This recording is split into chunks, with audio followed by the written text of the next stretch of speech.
plenty of people out there teaching on the internet and under steeples that they know that Yahusha is near. And that's good, because they should. But what are they looking for? What indications are they looking for? They're prophecy teachers, and they're waving their hands around anxiously, thinking maybe that'll help stir the people up. But I have something concrete that you can really sink your teeth into that proves that Yahusha is coming. And here's the words in transliterated form that show you what he told us that we would say, and then we would see him again. At Matthew chapter 23, he says, "You will not see me again until you say, Baruch haba b'shem Yahuah." And that is translated to mean, blessed is he who comes in the name of Yahuah. In the translations it says, the Lord.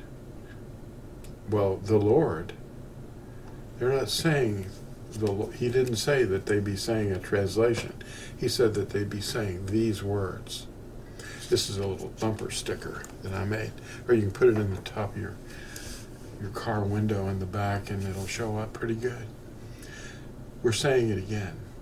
It's from Psalm 118, verse 26. And the context is talking about something that the builders had rejected. What did the builders reject? What does your preface tell you that it rejected? The name. They put in Lord. Translated from Hebrew, that's Baal. Yes, Baal means Lord. And it also means ADUNI, that means Lord or sovereign. And the Greek took the word, the meaning of ADUNI, which is Lord, to Kyrios. And then Kyrios in the Greek went to the Latin Dominus, which means Lord.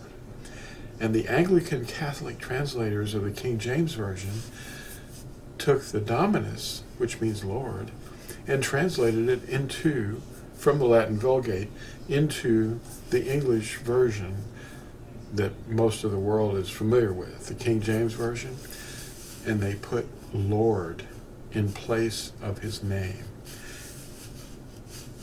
I first started studying the NIV. That was all I had at the time, and I had it said a study Bible. But the word Bible is a pagan deity that we don't want to talk about. You can look that up. But anyway, the word in the preface, I started reading the preface, and what I saw there made my bones burn with rage. And it wasn't me. Something was in me that was making me angry, and I didn't know what it was. So I closed it up, and I looked at it, and I said, I've got to read every word of this thing. And then I saw all these footnotes, and, hey, you don't have to do this, that's over with. And I'm thinking, wait a minute, what in the world is that? And being a scientific-minded person, I wasn't easy to trick. I always suspected that the teachers were trying to fool me, because they really didn't know what they were talking about, when I was under the Jesuits. Yes, I was taught by Jesuits. I kept my mouth shut, though, and they didn't get me. I still have my mind intact. I have another perspective than they do. Anyway, the word Lord that you see in your translations, it translates back to Hebrew as Baal. Sorry. Eliyahu, they call Elijah, had a controversy at Mount Carmel about that. And all the priests of Baal and his consort, Asherah, they were all killed that day by Eliyahu, because Yahuah is Elohim, not Baal. Well, the folks that translated the scriptures, they didn't seem to get it. So they put this in there. I'm going to show you a picture of a preface of the NIV, and the NASB. And you can slow this down and you can stop it and read what they write in the prefaces.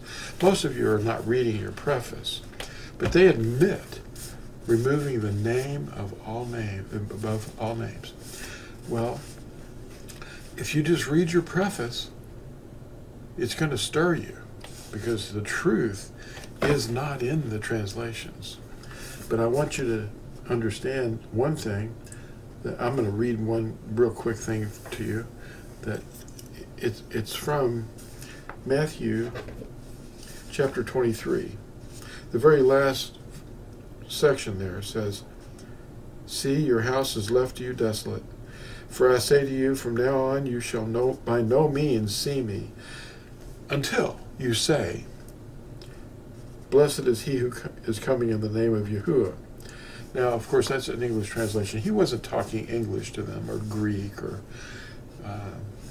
Latin. He was speaking in Hebrew to his own people.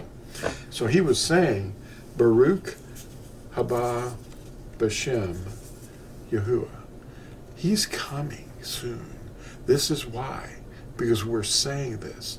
His Natsarim are saying, Baruch haba b'shem Yahuah. And his name doesn't look like what you normally see in the Aramaic. This is his name. This is Hebrew. What you're usually shown is the script of our captors in Babylon, Aramaic. So, I didn't want to take this, make it too long, but I do want to show you this study card. His name declares who he is. We worship what we know. His name is Yahuah, and he came in the form of human flesh, and his name was called Yahusha. That's who we call on at our immersion. Yahusha means, I am your deliverer. And Yahuah means, I was, I am, and I will be. So if you can just open your preface of the scriptures that you've been using and take them to your pastor and ask him why he would teach from such a corrupt form that they would have removed his name, and then let it go and not notice it. If these people received an ordination to teach from a teaching authority, then they're the Pharisees of today. Because the Pharisees and the Sadducees were the ones that dispensed the authority to teach. That's why they were so upset with Yahusha, because they didn't know where he got his authority from. Well, thanks for watching this, and please watch some more of my videos that explain the details of the Hebrew and the difference with the Aramaic, and anything that has to do with the name, because that's the beginning point. It was for me. The first thing I did was I read that preface. And if you start there, it's going to expose the liars. We'll see you in the next exciting video. Bye.